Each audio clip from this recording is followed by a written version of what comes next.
Bom dia! Tudo bem?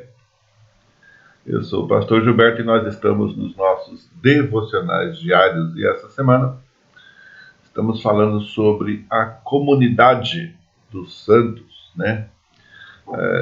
A comunidade do eu sozinho, porque eu tenho que pensar em mim, porque as pessoas estão ao meu redor e elas vão olhar para a minha vida olhando para todo mundo, e a comunidade dos que estão juntos, não é? Aqueles que estão buscando é, fazer que a glória de Deus seja vista e vivida, para que o mundo veja Deus. E o nosso assunto hoje é permaneçam firmes. Firmes. Permanecer é um negócio muito sério, né? E permanecer firme mais sério ainda. Permanecer é ser consistente, coerente com o tempo, e é difícil, porque nós temos uma tendência a ir mudando, né? Nossos gostos, a nossa expectativa, o que nós esperamos disso, daquilo, a própria vida vai nos municiando nessas mudanças. Mas no Senhor precisamos permanecer firmes, porque senão a referência some e aí a gente se torna um mero religioso, como muitos daqueles que a gente mesmo critica. Permaneçam firmes. Nosso texto está aqui em Filipenses capítulo 4, nos versos de 1 a 3, e eu vou ler para nós aqui. Portanto, meus amados irmãos e muito saudosos, minha alegria e coroa, sim, amados, permanecei deste modo firmes no Senhor. Rogo a Evódia e rogo a Sinti que pensem concordemente no Senhor. A ti, fiel companheiro de jugo, também peço que as auxilie, pois juntas se esforçaram comigo no Evangelho, também com Clemente e com os demais cooperadores meus, cujos nomes se encontram no livro da vida. Bom, saber que pessoas foram salvas e edificadas por nosso intermédio deve ser a nossa maior alegria. Eu posso lembrar agora várias pessoas que eu apresentei o Evangelho, algumas estão indo muito bem, e outras nem indo mais estão, né, infelizmente.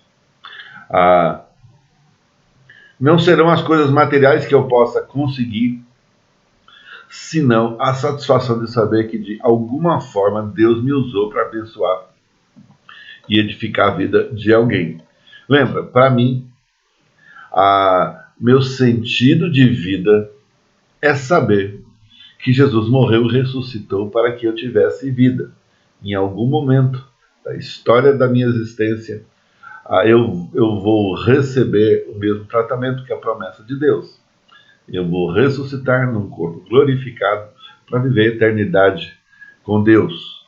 E nós vamos falar, talvez em algum momento lá na frente, a questão de onde vai ser essa vida. Bom, eu acredito que Paulo tinha esse sentimento aqui, né? Ele está dizendo que a maior recompensa dele era ver a igreja edificada na palavra, e é o meu coração também nisso, né? Mas como na vida cristã é preciso terminar bem, e não apenas começar bem, Paulo então ensina a essa igreja que eles devem permanecer firmes no Senhor, né? Mas o que é na prática permanecer firme? Os versos 2 e 3 dão essa perspectiva para a gente. Então a igreja de Filipos era uma igreja muito boa, fundada por Paulo, né? Em meio a muitas lutas, até prisão ele passou, mas Deus agiu de forma fantástica e ele estabeleceu uma igreja que o sustentava, né? Todo ministério onde Paulo ia, a igreja ia junto, né?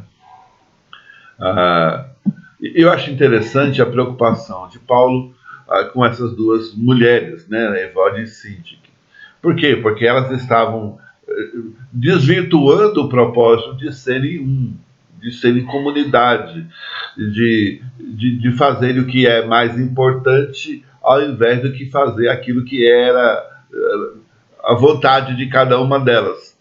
E isso estava atrapalhando o evangelho de crescer e a igreja que se formou, de certa maneira, ao redor delas, pelo trabalho delas, agora estava sofrendo e talvez até algumas pessoas estavam aí tomando posições e contra Deus, né? Porque quando você toma posição a favor de alguém, normalmente a posição é contra Deus. E não quer dizer que a pessoa esteja certa ou errada, quer dizer que você está cooperando para aquela crise piorar.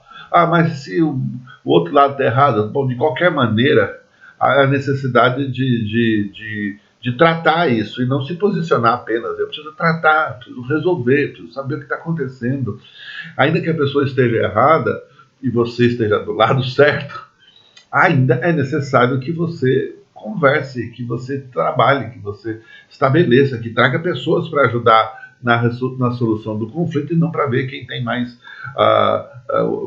gente para o combate, né? Lições importantes desses dois versos primeiros que a gente leu aqui, em capítulo 4 de Filipenses, versos 1 e 2. O pecado de poucos é suficiente para gerar conflito na igreja. Então, você pode parecer que você é um zero à esquerda, mas não é. Você é alguém importante para Deus, é importante para a igreja, é importante para o projeto de Deus na vida daqueles que estão ao seu redor. Segunda coisa, pessoas verdadeiramente convertidas podem falhar.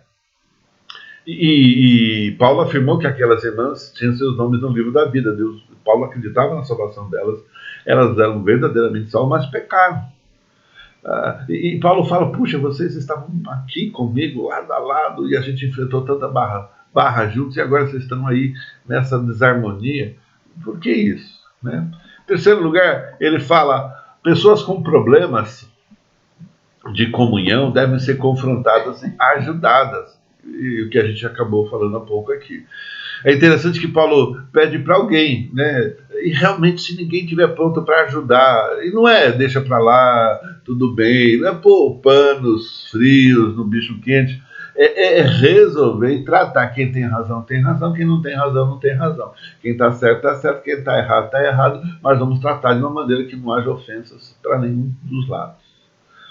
Mas permanecer no Senhor também inclui lutar pela causa do Evangelho, que é o verso 3 que Paulo vai falar, né?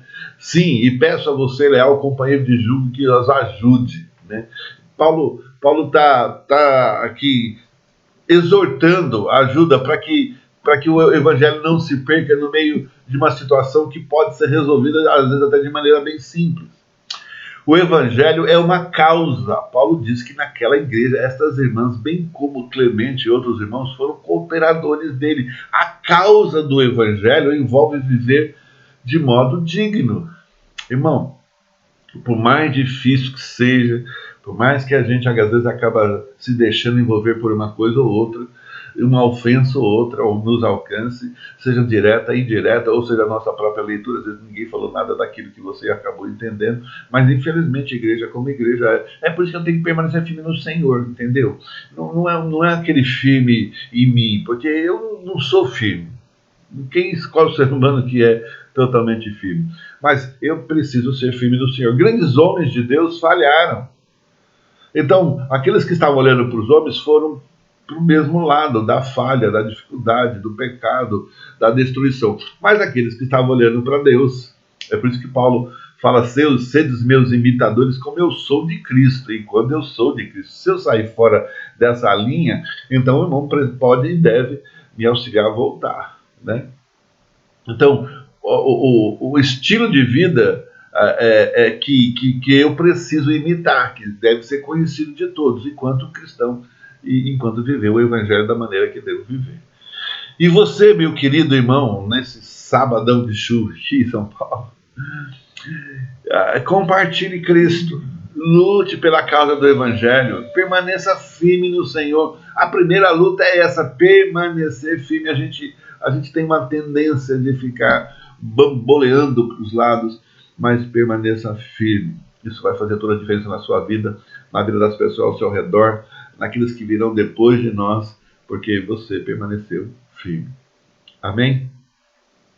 No verso 5, que nós não lemos, mas ele diz assim: seja a vossa moderação conhecida de todos os homens. Por quê? Porque perto está o Senhor.